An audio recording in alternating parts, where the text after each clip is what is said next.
Step 9. Identified our life's purpose. Steps 1 to 8 are primarily focused on house cleaning, clearing up residual negative energy from the past. Step 9 moves you into the present and urges you to find out what you love to do and share it with the world. Optimal living is contingent on you being fulfilled and joyous. Living on purpose is the best way of ensuring success. Your life's purpose doesn't have to be some monumental fate. It may simply be a series of small things carried out with much love. But one thing is for certain, it will fill you with inspiration, enthusiasm and delight. Once you're on purpose, your life will change forever. The essence of this step can be summed up in the following statement: love what you do and do what you love. Your life's purpose is relayed via the language of the heart, so feel your way into it instead of thinking. Identify exactly what excites and stimulates you. Identify what sets you alight inside. Maybe your purpose will reveal itself in a number of stages, as it did with myself, but every stage will be inspiring and stimulating, I guarantee you. Your life's purpose is a desire of the universe waiting to manifest through you. I cannot think of a more befitting way to relay the joys of this step other than reiterating those magnificent words of Patanjali. When you are inspired by some great purpose, some extraordinary project, all your thoughts break the bonds, your mind transcends limitations, and your consciousness expands in every direction, and you find yourself in a new great and wonderful world. Dormant forces, faculties and talents become alive, and you discover yourself to be a greater person by far than you ever dreamed yourself to be. What fantastic words! What an excellent way to describe what lies ahead of you should you adhere to this path. If you have difficulties in identifying your life's purpose, the following steps are designed to help. Take a pen and paper and answer the questions thoroughly. Give the exercise the time it deserves. So step 1. What do you thoroughly enjoy doing? Revisit your life and identify the times when you were passionate, fulfilled and inspired. What were the stimuli? Who were you with? Step 2.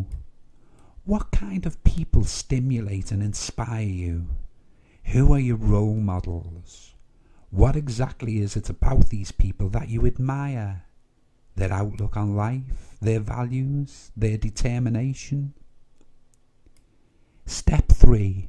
If you were not constrained by commitments such as finance, time, employment and family, what would you do with your life? Step 5. What values are most important to you? Should you struggle with this question, please revert to the values elicitation exercise in the book Alcoholic to Alchemist. Step 5. Revisit step 1 to 4 and identify any common threads. Step 6. Revert to free writing and complete each of the following statements several times. My life's purpose is. The purpose for which I'm on this planet is. The vision I hold for this world is. Step 7.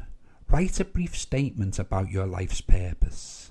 Notice how you feel when writing it. If you feel effervescent and alive, the chances are you have uncovered it. If not, repeat this exercise periodically. Step 8. Finally, move heaven and earth to manifest it.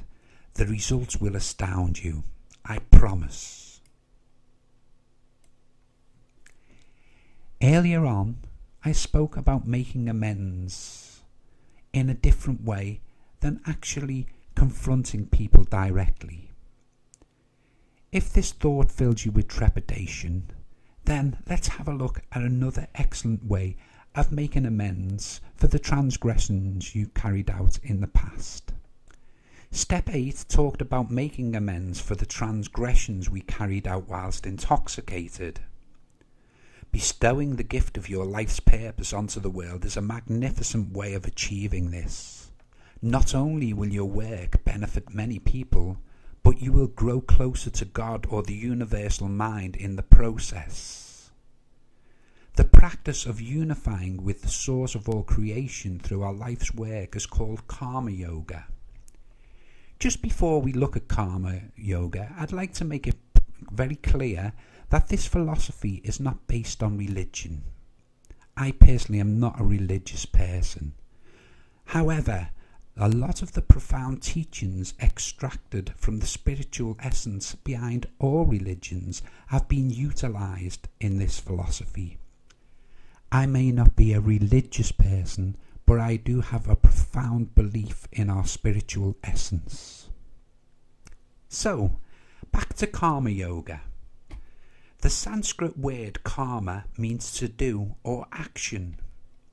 Yoga means union with God.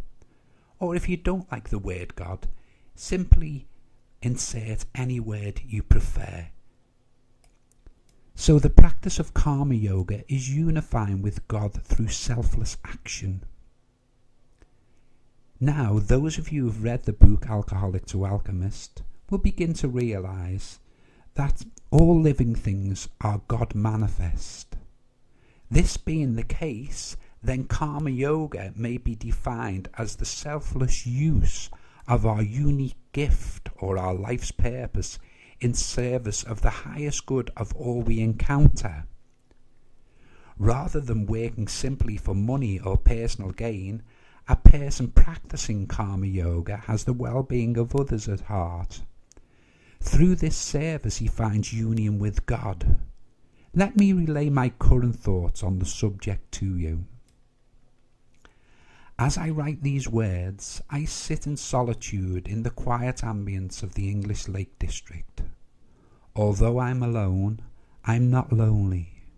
I am intimately connected to the divine inspiration that dwells within me. I am a channel through which the universe can express itself. In silence, I commune with the divinity that occupies my body and realize the truth in the saying that sometimes silence has the loudest voice. As silent knowing is translated into the words I impart to you, I am filled with passion and purpose. My enthusiasm levels have peaked because the God within has consumed my ego and all negative interference has been expelled. I am at one. As I bestow my unique talents on the world, I strengthen my intimacy with God or the universe. I allow God to express its dream through me. Go now, find your life's purpose and live it to the full. I guarantee that as you do, your life will be transformed beyond recognition. And, like Patanjali, dormant forces will be unleashed and you'll find yourself a greater person than you ever dreamed yourself to be.